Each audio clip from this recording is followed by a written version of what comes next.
Shalom, selamat pagi Bapak Ibu Saudara Jemaat GKIK yang terkasih dalam Tuhan. Selamat hari Minggu, selamat beribadah. Bersyukur kepada Tuhan, sampai hari ini kita diberi kesempatan untuk hidup sehat dan melakukan banyak aktivitas untuk tetap mempermuliakan Tuhan. Walaupun mungkin secara ragawi kita tidak bertemu, tetapi saya percaya dalam roh kita tetap senantiasa berada dalam satu kesatuan di dalam Tuhan kita Yesus Kristus.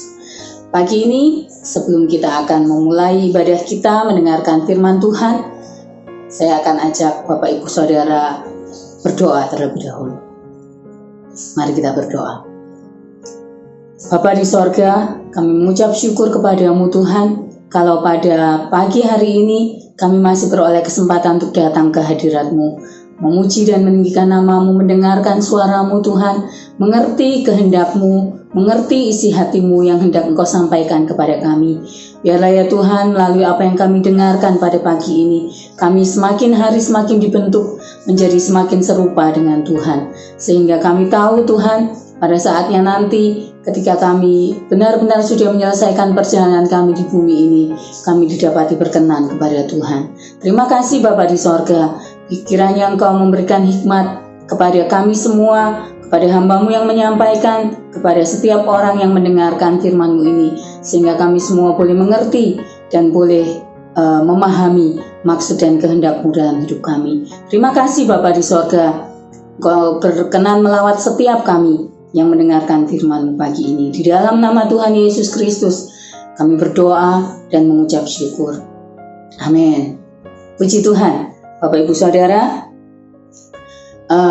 bersyukur sekali lagi pagi ini kita boleh mendengarkan firman Tuhan. Pagi ini saya akan ajak Bapak Ibu Saudara membaca dari kitab Amsal pasal 4 ayat 23. Amsal pasal 4 ayat 23. Saya akan membacanya. Jagalah hatimu dengan segala kewaspadaan, karena dari situlah terpancar kehidupan. Hati adalah salah satu indikator kehidupan, tetapi hati tidak mudah diselami dan tidak mudah dimengerti.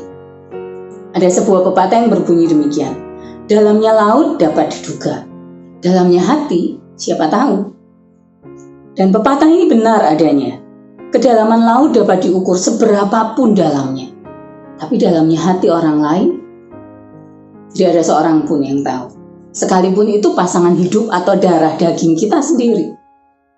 Yang paling tahu isi hati kita adalah kita sendiri dan Tuhan. Itu sebabnya Raja Salomo, seorang raja Israel yang terkenal karena hikmatnya. Dia peroleh hikmat itu dari Tuhan. Waktu Tuhan menawari dia, minta apa? Dari Tuhan Salomo berkata, aku minta hikmat untuk dapat membedakan mana yang benar dan mana yang salah. Salomo memberikan pesan betapa pentingnya menjaga hati, karena hati itu dapat memancarkan kehidupan. Kalau kita lalai menjaga hati kita, maka bukan kehidupan yang akan terpancar dari hidup kita, tapi sebaliknya kematian, kebinasaan yang mengalir keluar dari hati kita. Pagi ini saya ingin membagikan salah satu kondisi hati yang perlu kita hindari, yaitu tawar hati. Apa sih tawar hati itu ya? Menurut Kamus Besar Bahasa Indonesia, tawar hati itu tidak ada rasanya, hambar, dingin, hilang keberanian, jadi takut, apatis, pesimis, tidak bersemangat, jadi kecewa, hilang harapan. Siapa saja sih yang bisa tawar hati? Jawabannya, ya siapa saja. Semua orang bisa tawar hati. Everybody, sakabeing manungso, bisa tawar hati. Baik dia seorang pemimpin besar atau orang awam, dia pendeta dari gereja besar atau anggota gereja biasa, dia orang yang sudah tua atau masih anak-anak. Anak-anak bisa tawar hati loh. Coba kita lihat di Alkitab. Kolose 3 ayat 21. Hai bapak-bapak, janganlah sakiti hati anakmu, supaya jangan tawar hatinya. Jadi, ternyata anak-anak juga bisa tawar hati. Kembali pada hikmat Salomo. Dengan demikian semua orang harus menjaga hatinya. Mau dia pemimpin besar, dia pendeta besar, orang awam, orang biasa, orang dewasa atau anak-anak. Tanpa melihat usia, jabatannya, pekerjaannya, semua harus menjaga hatinya. Apa yang dapat menyebabkan tawar hati? Jawaban utamanya adalah keberadaan manusia yang amat sangat rapuh, terbatas, dan bisa mati. Mari kita pelajari lebih jauh seberapa batas kemampuan manusia. Yang pertama, manusia punya batas dalam mengontrol segalanya dalam hidup. Ada situasi dan kondisi yang terjadi di luar kemampuan kita, di luar prediksi kita. Coba kita bayangkan, adanya COVID-19 ini, pertama-tama kita dengar di akhir tahun 2019 di China sana. Di awal-awal tahun kita mendengar berita, tapi kita merasa, oh di China jauh dari Indonesia, kita aman. Tiba-tiba saja pada awal Maret 2020, saya masih ingat ketika menonton televisi, Presiden Jokowi menyampaikan ada 2 orang Indonesia yang terpapar virus ini. Dirawat di rumah sakit waktu itu. Wah, sejak itu kita semua menjadi takut. Bagaimana kalau virus itu kena di kita? Ketika akhirnya pemerintah daerah kita, Surabaya, menyampaikan ada PSBB. Mungkin Bapak Ibu masih ingat, mulai 9 April waktu itu, semua diberlakukan PSBB di Surabaya. Pembatasan atas segala kegiatan yang selama ini dilakukan. Mulai diserukan agar semua orang tinggal di rumah, bersekolah di rumah, beribadah di rumah, dan melakukan segalanya dari rumah. Bahkan bekerja pun dari rumah. Kantor-kantor mulai membatasi orang-orang yang masuk. Sebagian bekerja di kantor, sebagian bekerja di rumah. Bergantian, secara bergantian. Sampai kapan? Waktu itu kita sempat bertanya-tanya, semoga cuma 3 bulan kita nggak bisa beribadah. 3 bulan berlalu, semoga cuma 6 bulan. Hari ini sudah 7 bulan kita beribadah secara online. Lalu sampai kapan? Ya, tetap saja tidak seorang pun tahu. Hal ini bisa menyebabkan seseorang menjadi tawar hati. Seorang menjadi putus asa, hilang harapan. Apalagi bagi sebagian besar orang yang terdampak secara penghasilan. Pengeluaran tidak berubah, penghasilan berkurang. Ada orang yang terpaksa kehilangan mata pencahariannya semenjak pandemi ini. Ada orang yang dikurangi pendapatannya oleh perusahaannya karena perusahaannya pun terimbas pandemi ini. Atau ada yang bisnisnya menjadi sepi dan sebagainya dan sebagainya. Belum lagi ada sebagian orang yang mendapati bahwa ternyata virus ini bisa menyebabkan kematian. Kemudian kita mendengar berita adanya orang-orang yang mungkin kita kenal, oh si dia, ternyata harus berpulang karena virus ini. Kita jadi takut, kita jadi bingung. Itu bisa menyebabkan tawar hati. Kita yang awalnya optimis Indonesia pasti bisa melawan virus ini, mungkin pelan-pelan jadi pesimis. Apa benar ya Indonesia bisa melewati fase ini? Saya juga mengenal seseorang yang baru-baru ini men-sharingkan kondisinya. Dia bilang, Bu, terus terang, saya ini takut. Takut apa? Saya tanya. Takut mati karena COVID-19. Dan Bapak Ibu saudara tahu, ketakutannya ini berhasil mengantarkan dia untuk bertemu pemuka agamanya, untuk bertemu psikiater, harus minum obat penenang supaya bisa tidur. Tapi benarkah obat-obat atau hal-hal ini, bahkan pertemuan dengan pemuka agama, bisa membuat ketakutannya hilang? Istrinya berkata, kalau kamu kayak gini terus, ya nggak bakalan selesai itu penyakitnya. Karena penyakitnya psikosomatis, penyakit yang disebabkan oleh psikis. Itu yang pertama, manusia tidak dapat mengontrol apa yang terjadi dalam hidupnya. Yang kedua, apa yang bisa bikin orang tawar hati? Ketika kenyataan yang kita hadapi tidak sesuai dengan harapan atau keinginan atau cita-cita kita. Banyak orang jadi tawar hati, frustasi, putus asa, putus harapan. Mirip dengan poin yang pertama tadi, banyak orang yang sudah menyusun harapan dan cita-citanya. Aku bersekolah di sekolah favorit. Aku berkuliah dan akan lulus dengan nilai terbaik, menjadi kebanggaan bagi orang tuaku. Aku akan bekerja dengan jabatan dan gaji tinggi.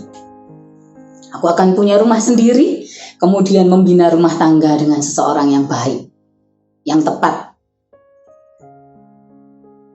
Aku akan punya anak-anak yang baik, menyiapkan rumah untuk anak-anakku, dan seterusnya, dan seterusnya, dan seterusnya. Banyak harapan yang selama hidup ini kita susun sedemikian rupa.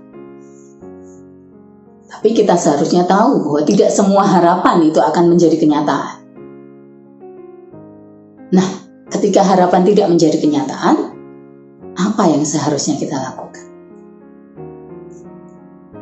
Masih banyak hal lain lagi yang bisa Bapak Ibu susun menjadi daftar yang panjang. Apa sih yang dapat menyebabkan tawar hati?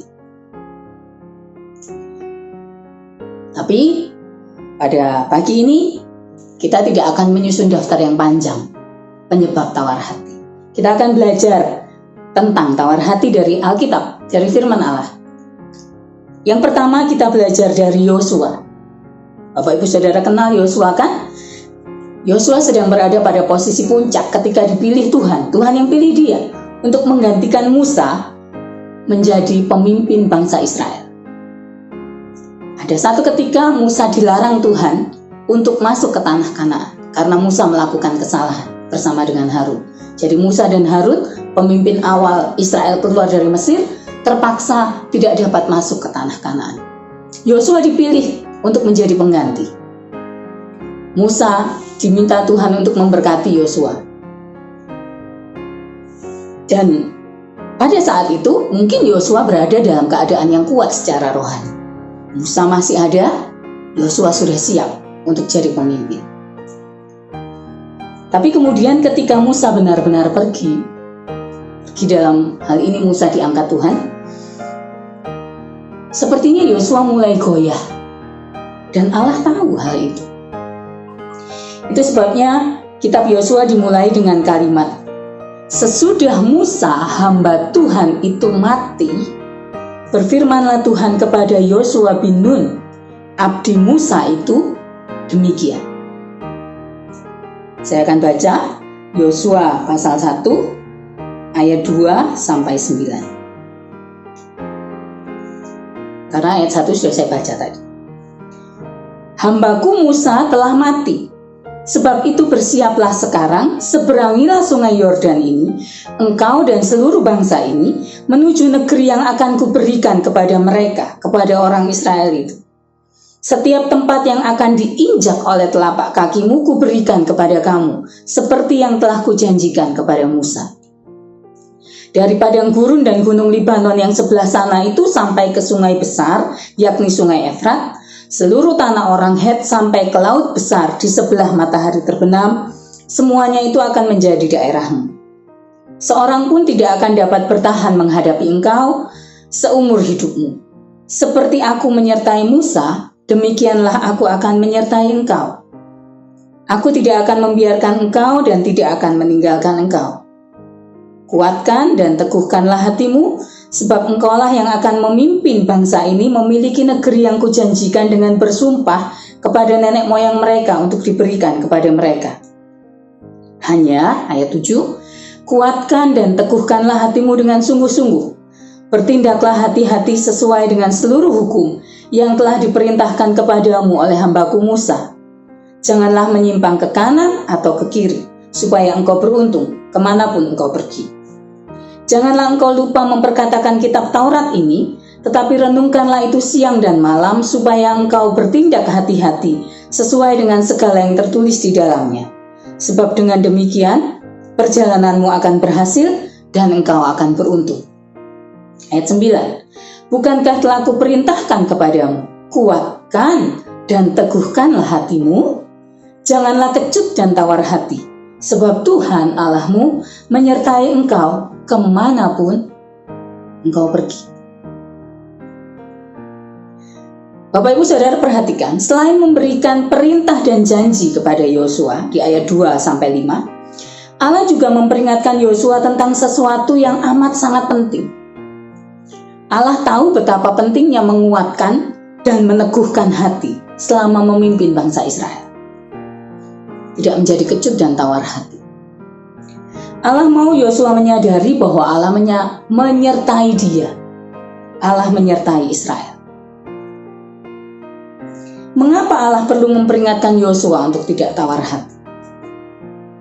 Karena tawar hati dapat menyebabkan seseorang menjadi, apalagi Yosua seorang pemimpin loh, dia pemimpin bangsa Israel, menjadi lemah dan tidak berdaya. Coba bayangkan, kalau Yosua yang menjadi pemimpin bangsa Israel itu ngelokro, lemah lesu, tidak berdaya. Padahal di seberang sungai Yordan masih banyak sekali bangsa-bangsa yang harus ditaklukkan oleh Israel. Kalau pemimpin yang ngelokro, tidak bersemangat, lemah, lesu, kira-kira dapatkah mereka berperang?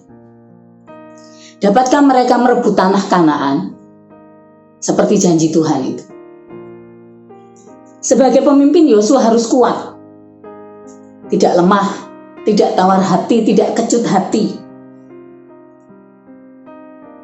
Dan selebihnya kita tahu bahwa Yosua berhasil menyelesaikan tugas.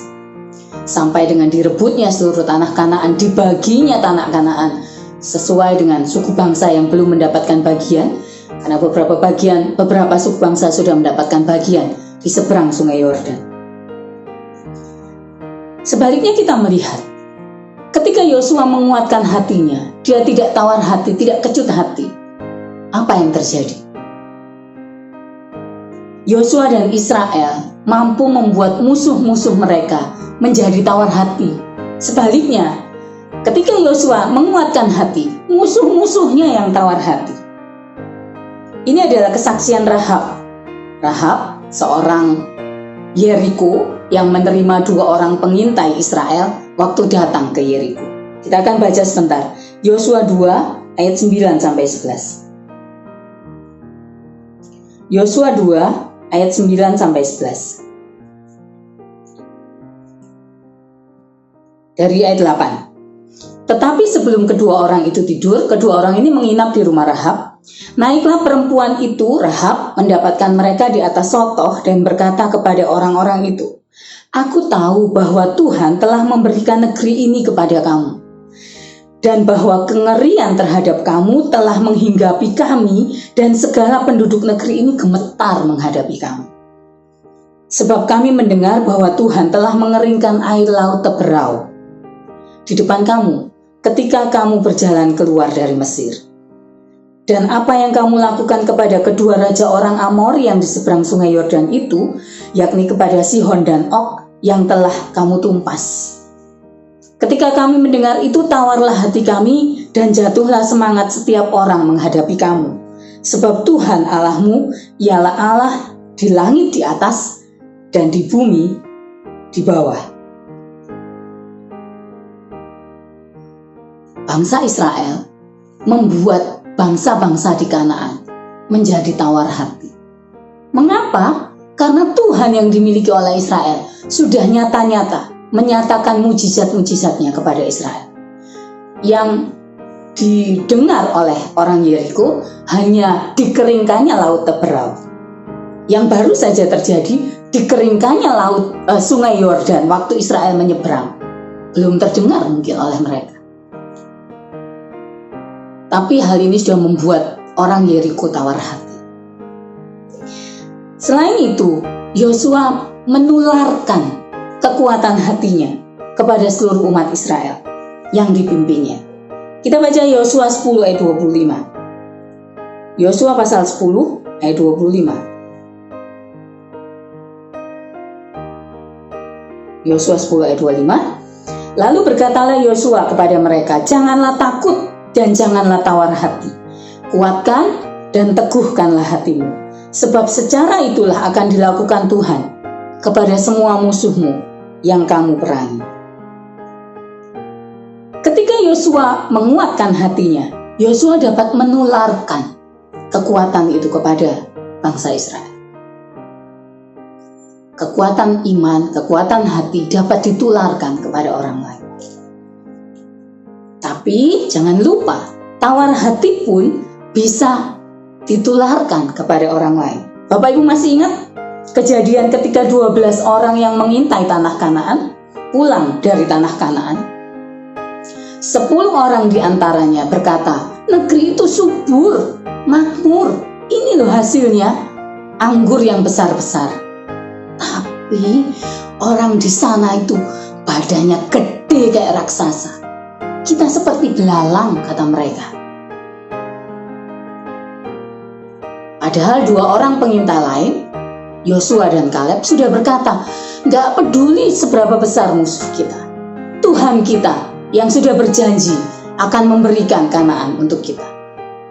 Tapi tawar hatinya 10 pengintai ini sudah segera saja tertular kepada seluruh Israel.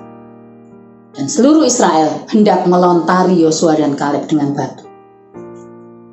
Bayangkan, hati-hati dengan tawar hati. Karena tawar hati itu bisa menular. Sama seperti kekuatan hati, bisa kita tularkan juga kepada orang lain. Kalau Yosua sudah diperintahkan Tuhan untuk tidak menjadi tawar hati dan dia berhasil melakukannya, berikutnya kita belajar dari kehidupan seorang nabi besar yang pernah mengalami tawar hati. Siapa dia? Mungkin Bapak Ibu bisa menebaknya? Ya, betul. Elia. Dia seorang nabi besar. Kita akan baca 1 Raja-Raja 19 ayat 1 sampai 4. 1 Raja-Raja 19 ayat 1 sampai 4. Judul perikopnya, Elia ke Gunung Horeb. Ketika Ahab memberitahukan kepada Isabel segala yang dilakukan Elia dan perihal Elia membunuh semua nabi itu dengan pedang, maka Isabel menyuruh seorang suruhan mengatakan kepada Elia, beginilah kiranya para Allah menghukum aku, bahkan lebih lagi daripada itu, jika besok, kira-kira pada waktu ini, aku tidak membuat nyawamu sama seperti nyawa salah seorang dari mereka itu. Maka takutlah ia, takutlah Elia, lalu bangkit dan pergi menyelamatkan nyawanya. Dan setelah sampai ke Beersheba yang termasuk wilayah Yehuda, ia meninggalkan bujangnya di sana. Tetapi ia sendiri masuk ke padang gurun sehari perjalanan jauhnya, lalu duduk di bawah sebuah pohon arar. Kemudian ia ingin mati. Katanya, cukuplah itu, sekarang ya Tuhan, ambillah nyawaku, sebab aku ini tidak lebih baik daripada nenek moyangku. Bapak Ibu Saudara, di pasal sebelumnya tercatat dari ayat 18 sampai mulai ayat 20 dan seterusnya, ada sebuah kisah yang luar biasa. Seorang saja nabi Allah, nabi besar Allah, berhadapan dengan 450 nabi Baal dan 400 nabi Asyera. Totalnya 850 orang nabi-nabi, patung-patung, nabi-nabi berhala. Kita juga tahu bahwa di Gunung Karmel itu Elia menang. Elia memenangkan peperangan itu. Elia membuktikan imannya yang kuat kepada Allah Israel, kepada Allah Abraham, Allah Ishak, dan Allah Yakub. Setelah berhasil memenangkan pertarungan itu, pertarungan dalam tanda kutip, apa yang terjadi? Secara tiba-tiba saja, Elia down secara rohani. Coba bayangkan apa yang menyebabkan dia seperti itu. Hanya karena ancaman yang dilontarkan oleh seorang wanita, permaisuri Raja Ahab.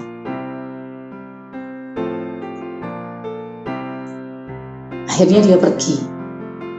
Alkitab mencatat Elia menyelamatkan dirinya. Elia hendak menyelamatkan dirinya dari ancaman Isabel. Dia menjadi sangat ketakutan. Di ayat 3 yang kita baca tadi. Perhatikan bahwa tawar hati bisa menyebabkan ketakutan sedemikian. Kalau kemarinnya Elia seolah-olah seperti seorang nabi yang wow, besoknya Elia jadi lemah, tidak berdaya. Sampai ingin mati saja. Ini loh bahayanya tawar hati. Bisa menjadikan roh, jiwa, dan tubuh jadi loyo. Perhatikan, seperti yang dituliskan dalam Amsal 24 ayat 10. Amsal 24 ayat 10. Jika engkau tawar hati pada masa kesesakan, kecillah kekuatanmu.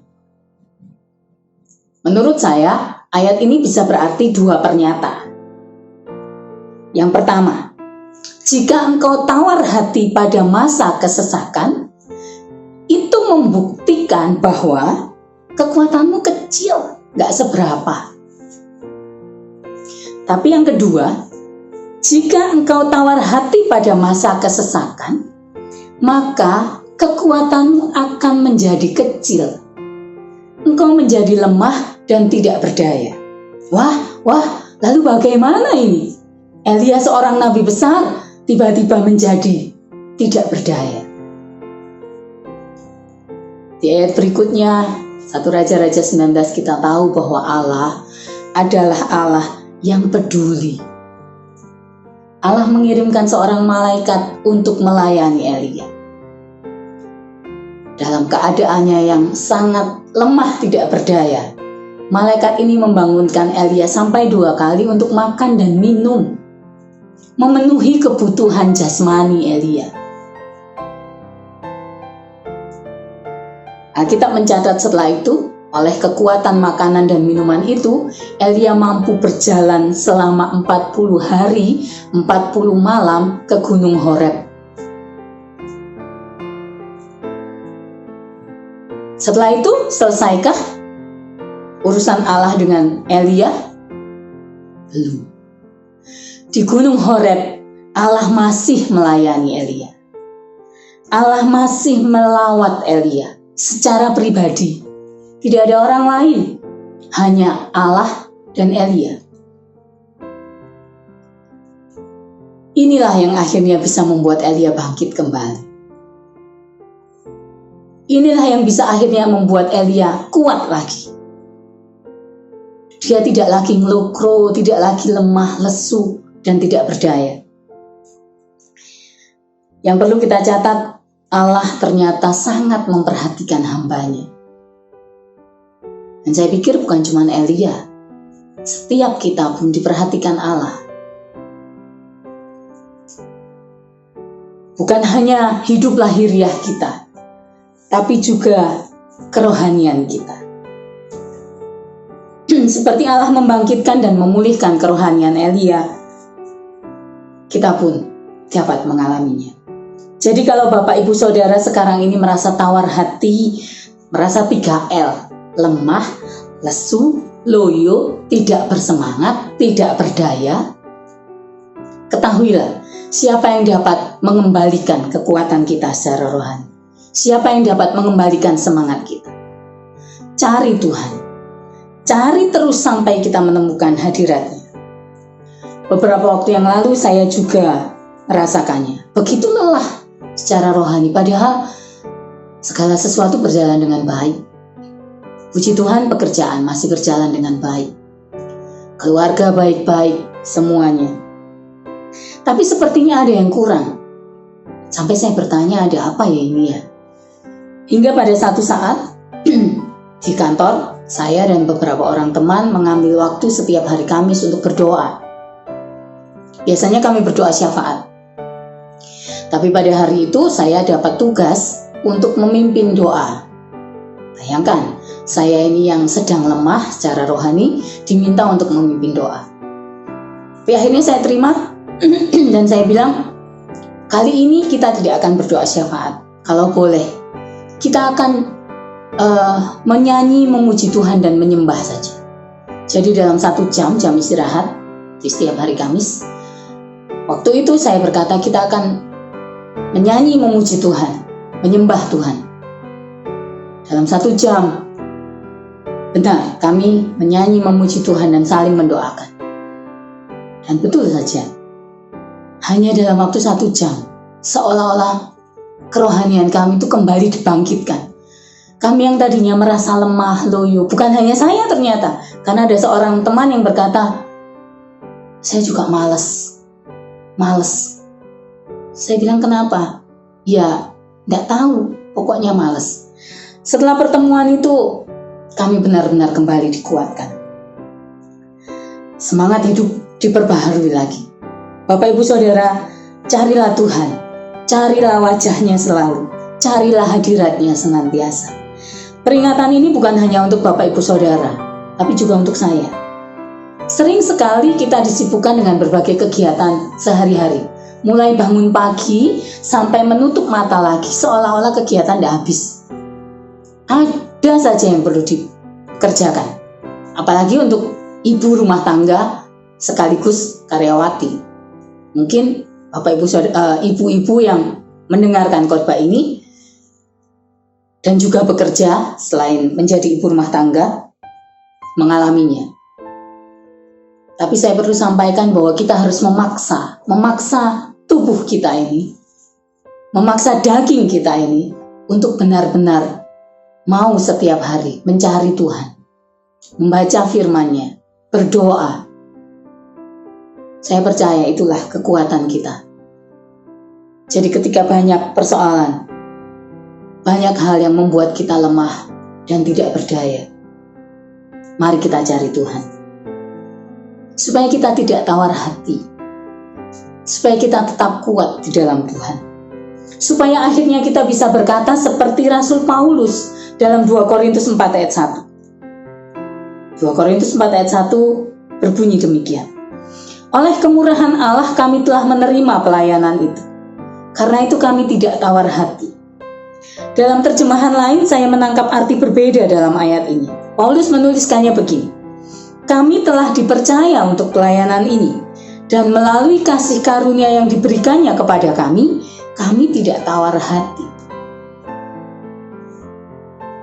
Jadi ada kasih karunia yang menyebabkan Rasul Paulus tidak tawar hati selama melayani Tuhan. Paulus tahu bahwa Allah lah yang memampukan dia untuk melakukan berbagai hal yang seharusnya dia lakukan. Dia tidak menjadi kecewa dan tidak menolak Allah. Kalau kita perhatikan, Rasul Paulus mengalami kehidupan yang benar-benar berbeda sebelum dia mengenal Tuhan dan setelah mengenal Tuhan. Ketika dia masih belum mengenal Tuhan, ketika dia masih menjadi bagian dari kelompok orang yang membenci orang-orang Kristen, hidupnya begitu jaya. Bisa jadi dia kaya raya, dia punya keluarga yang baik dan terhormat. Dia duduk sebagai majelis agama pada saat itu. Tapi ketika Tuhan menangkap Paulus, apa yang dia alaminya, apa yang dialami Paulus, berbeda 180 derajat. Tuhan mengubah hidup Paulus secara rohani. Dan Paulus harus menerima perubahan juga secara jasmani. Tapi apa yang dia alami secara jasmani tidak membuatnya tawar hati. Di 2 Korintus 11 ayat 23-28 Bapak Ibu Saudara bisa membaca nanti. Rasul Paulus menuliskan banyak hal yang dialaminya setelah dia mengikut Tuhan. Bukan hal-hal yang enak dan nyaman, tapi sebaliknya penderitaan dalam pengiringannya kepada Tuhan.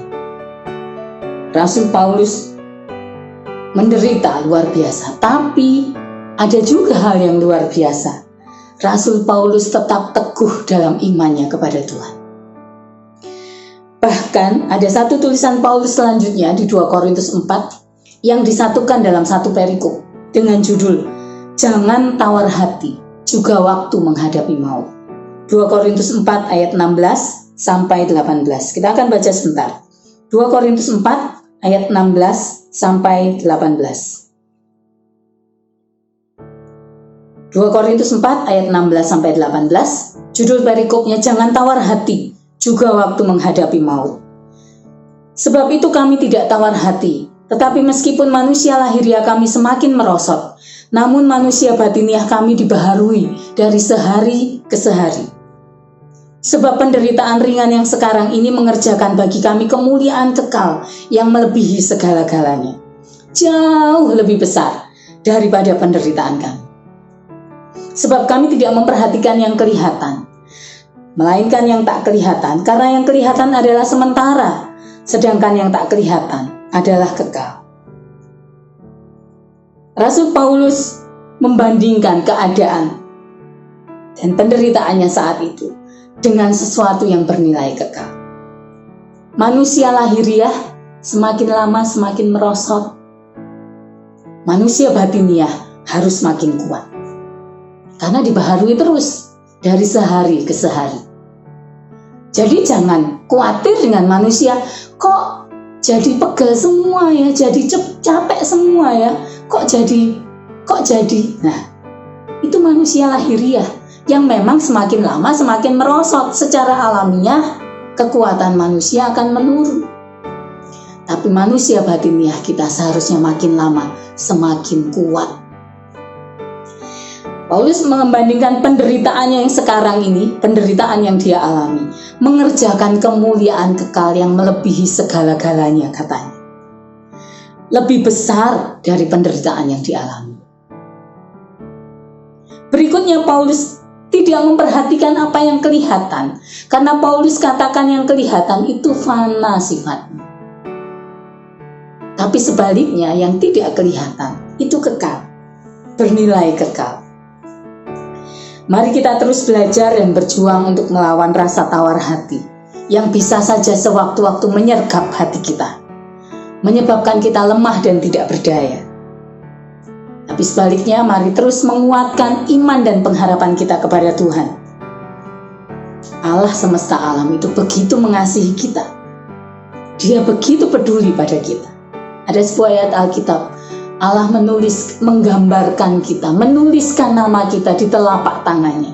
Itu sesuatu yang luar biasa. Allah begitu mengasihi kita. Jadi kalau ada di antara Bapak Ibu Saudara yang saat ini merasa berada dalam keadaan yang paling rendah secara kerohanian, sedang tawar hati, sedang kecut hati, merasa tidak bersemangat, mari kita bangkit, kita cari Tuhan, kita cari hadiratnya, temukan kekuatan di sana, temukan kehendak Tuhan yang sempurna dalam hidup. Sebentar kita akan berdoa, tapi sebelumnya Trisia akan menyanyikan sebuah pujian. Kiranya Bapak Ibu Saudara terberkati oleh apa yang Tuhan izinkan saya sampaikan pada pagi hari ini, dan melalui pujian yang dinaikkan oleh Trisia.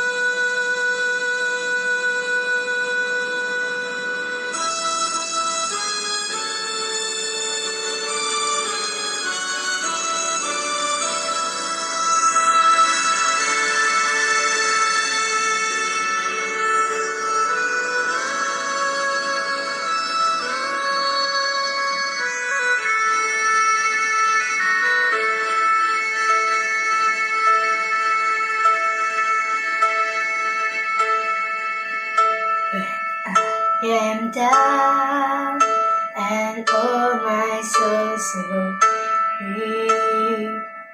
When troubles come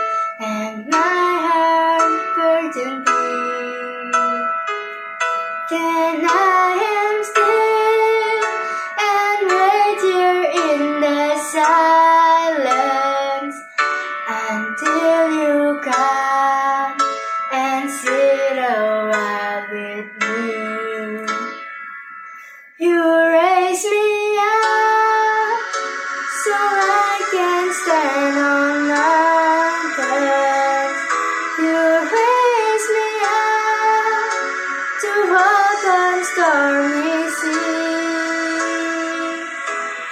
I am strong when I am on your shoulder. You raise me up to more than I can do.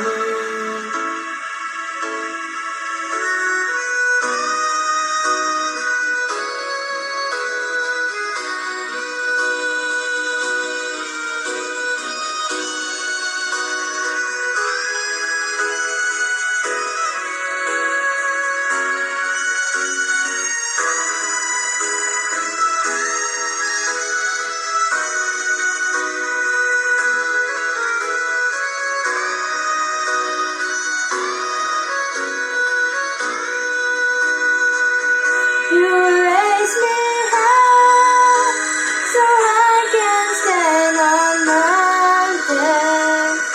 You raise me up to walk on stormy seas. I am strong when I am on your shoulder. You raise me up to more than I can do.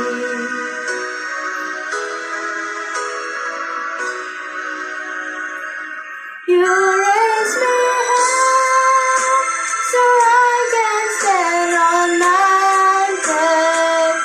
You raise me up to walk on stormy seas. I am strong when I am on your shoulder.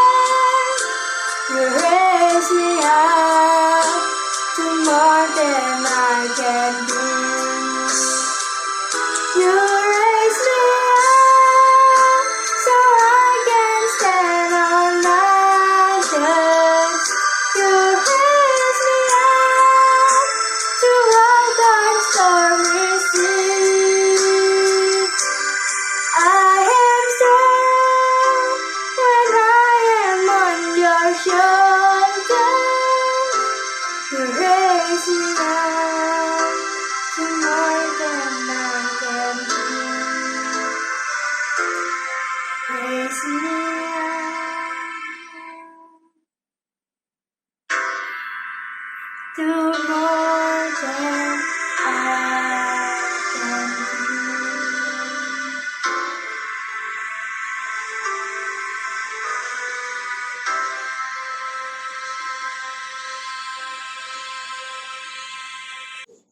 Mari kita berdoa.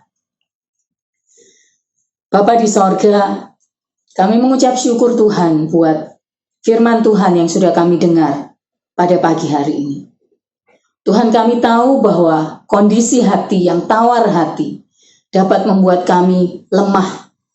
Bukan hanya secara rohani, tapi juga secara jasmani. Karena itu ya Tuhan, biarlah Engkau menolong kami.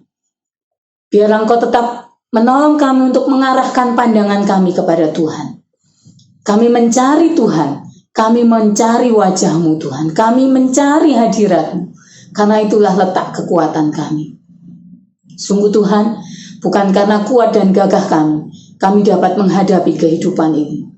Kehidupan di depan kami tidak pernah tahu, tapi yang kami tahu, Tuhan adalah Tuhan yang begitu mengasihi kami. Engkau tidak pernah sedetik pun Tuhan meninggalkan kami. Engkau menyatakan kasih-Mu senantiasa kepada kami. Karena itu Tuhan, biarlah kami boleh tetap kuat, bersemangat dalam menghadapi kehidupan ini. Karena kami tahu Tuhan menyertai kami. Terima kasih Bapa di sorga, hari-hari ke depan kami tetap serahkan kepada Tuhan. Kiranya Engkau tetap berjalan Tuhan di depan kami. Kiranya Engkau tetap menolong kami, memimpin kami dalam seluruh areal kehidupan kami. Terima kasih Bapa di sorga, berkat-Mu untuk Bapak Gembala kami, untuk setiap anggota jemaat GKI Kana, untuk setiap orang yang mendengarkan khotbah ini. Biarlah melalui kehidupan yang kami jalani setiap hari, kami tetap berada dalam kondisi yang prima Tuhan, secara rohani, sehingga kami boleh menyelesaikan perjalanan kami di bumi ini. Dan pada akhirnya kami didapati sungguh berkenan di hadapan Tuhan. Terima kasih Bapa di sorga, terpujilah nama-Mu. Kami berdoa juga untuk bangsa Indonesia, kami berdoa untuk kota Surabaya, untuk semua daerah di mana kami tinggal. Kami akan menjadi berkat Tuhan. Dimanapun kami berada, kemanapun kami pergi melangkah, Engkau akan tetap menolong kami untuk menjadi berkat bagi sekeliling kami. Terima kasih Bapa, terpujilah nama-Mu. Di dalam nama Tuhan Yesus Kristus, kami berdoa dan mengucap syukur. Amin.